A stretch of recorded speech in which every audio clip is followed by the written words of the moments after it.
What should move forward in time with me, and what should be let go as if it's dead wood? The more dead wood that you let go of and burn off when you have the opportunity, the less it accretes around you. Here's something interesting about forest fires, People have been trying to prevent forest fires for a long time, especially that damn bear, Smokey, right? Because forest fires burn up the forest, and that can't be good. But here's what happens if you don't let forest fires burn. Well, forests collect a lot of dry branches, right? Because tree branches die, and wood falls on the forest floor and collects. And so the amount of flammable material keeps increasing with time. And that's not so bad if it's wet, but if the amount of flammable material is increasing and it gets really dry, and then it burns, then you have a real problem. The forest fire can burn so hot that it burns the topsoil right off, in which case you don't have a forest at all anymore, you just have a desert. And lots of trees are evolved to withstand forest fires of a certain intensity, and some won't even release their seeds unless there's been a fire. And so a little bit of fire at the right time can stop everything from burning to the ground.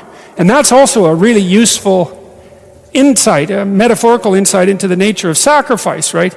It's also a lot easier to let go of something when you're deciding to let go of it, because you've decided yourself that you're done with that. It's a weak part of you. It needs to disappear. You do that yourself, it's much better and much easier than it is if it's taken away from you forcibly, in which case you're very much likely to fight it. A lot of what people regard as their own personalities and are proud of about their own personalities aren't their own personalities at all. They're useless idiosyncrasies that differentiate them trivially from other people. They have no value in and of themselves. They're more like quirks. I remember once I was trying to teach a particularly stubborn student about how to write, and she had written a number of essays in university and got universally walloped for them. And the reason for that was she couldn't write, really, at all. She was really, really bad at writing. And so I was sitting down with her trying to explain to her what she was doing wrong. And she was being very annoying about it, very recalcitrant, very, very unwilling to listen. That was a pearls before swine thing, And at one point she said, I can write perfectly well. This university professors just don't like my style. And I thought, what the hell's with you? You can't even write, and you think you have a style. Instead of humbling herself, she was proud of her insufficiency. That's arrogance, right? That's not humility. It's self-deception and arrogance. To be proud of your insufficiency, that's a very foolish thing. And that means to cling to the parts of you that are dead. As you elevate your aim, you create a judge at the same time, right? Because the new ideal, which is an ideal you, even if it's just an ideal position that you might occupy, even if it's still conceptualized in that concrete way, that becomes a judge because it's above you, right? And then you're terrified of it, maybe. That's why you might be afraid when you go start a new job, right? This thing is above you and you're terrified of it, and it judges you. And that's useful because the judge that you're creating by formulating the ideal tells you what's useless about yourself, and then you can dispense with it. And you want to keep doing that, and then every time you make a judge that's more elevated, then there's more useless you that has to be dispensed with. And then if you create an ultimate judge, which is what the archetypal imagination of humankind has done, say, with the figure of Christ, because if Christ is nothing else, he is at least the archetypal perfect man and therefore the judge. You have a judge that says, get rid of everything about yourself that isn't perfect. And of course, that's also what God tells Abraham, right? He says to be perfect, to pick an ideal that's high enough, and you can do this. The thing that's interesting about this, I think, is you can do it more or less on your own terms. You have to have some collaboration from other people, but you don't have to pick an external ideal. You can pick an ideal that fulfills the role of ideal for you. You can say, okay, well, if things could be set up for me the way I need them to be, and if I could be who I needed to be, what would that look like? And you can figure that out for yourself, and then instantly you have a judge. And I also think that's part of the reason people don't do it, right? Why don't people look up and move ahead? And the answer is, well, You start formulating an ideal, you formulate a judge, it's pretty easy to feel intimidated in the face of your own ideal. That's what happens to Cain versus Abel, for example. Then it's really easy to destroy the ideal instead of to try to pursue it, because then you get rid of the judge. Lower the damn judge if it's too much. Like if your current ambition is crushing you, then maybe you're playing the tyrant to yourself, and you should tap down your ambitions, not get rid of them by any stretch of the imagination, but at least put them more reasonably within your grasp. You don't have to leap from point 1 to point 50 in one leap, right? You can do it incrementally. But I really like this idea. I think it's a profound idea that the process of recapitulating yourself continually is also the process of, it's a phoenix-like process, right? You're shedding all those elements of you that are no longer worthy of the pursuits that you're valuing. And then I would say the idea here is that as you do that, you shape yourself ever more precisely into something that can withstand the tragedy of life and that can act as a beacon to the world. That's the right way of thinking about it. Maybe first to your friends and then to your family. It's like it's a hell of a fine ambition, and there's no reason that it can't happen. Every one of you knows people who are really bloody useful in a crisis, and people that you admire, right? You can think of all those people that you admire as partial incarnations of the archetypal Messiah. That's exactly right. And the more that manifests itself in any given person, then the more generally useful and admirable that person is in a multitude of situations. And we don't know the limit to that. But people can be unbelievably good for things, It's really something to behold.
Anh ai mơ mộng mình thức xa xôi, không màng về tình ái muôn nơi, sống cho là trọn kiếp đây thôi, đâu quan tâm gì chuyện đời. Thế mà lại nằm tương tư, ông tầm bà mút xe tơ, đêm nằm trộm nhớ mơ mơ về ai. Thì ra anh yêu rồi, từ ánh mắt nụ cười, từ đôi môi gọi mưa sao xuống lòng anh.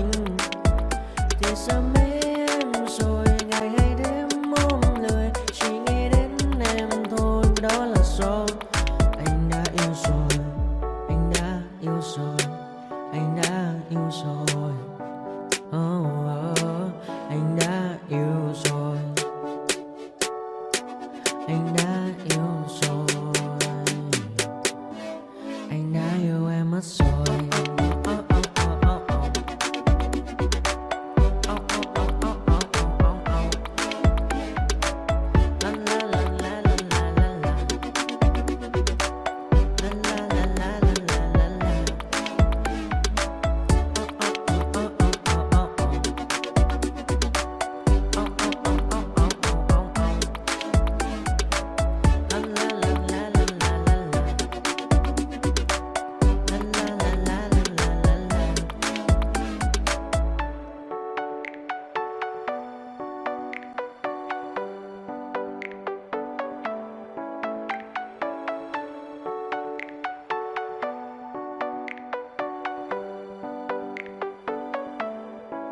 Anh hay mơ mộng mình thứ xa xôi, không nàng về tình ái muôn nơi, sống cho là trọn kiếp đây thôi, đâu quan tâm gì chuyện đời.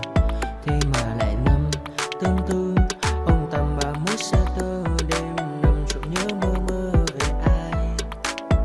Thì ra anh yêu rồi, từ ánh mắt nụ cười, từ đôi môi gọi anh mới sao xuyến lòng anh. Thì ra mê em rồi, ngày hay đêm.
Hey kid, don't ever let them get inside your head. They'll tell you what to do in life instead of everything you know that you could get. Don't let them guide your life towards regret. I'll fight for what I love with every breath. My past is filled with things I won't forget. I use them all to push me to my best. So treat the worst of times just like a test. If only I could go back in time, I'd tell myself that everything will end up alright. Just push yourself, test yourself, figure out what you like, and find your limits, don't be rigid, always work towards a prime. Surround yourself with open minds, people can change your life. A few friends with intent can help you feel alive. Find a passion, take some action, and with a little time, just be patient, make a statement, try to enjoy your life. They'll try to kick you while you're down. They wanna rise up while you drown. They wanna fill your head with doubt. They're silently scared that you'll figure it out. I'll make it look like I'm losing, won't bother hiding my bruises. And when they finally think you're wounded, then it's your chance to be ruthless.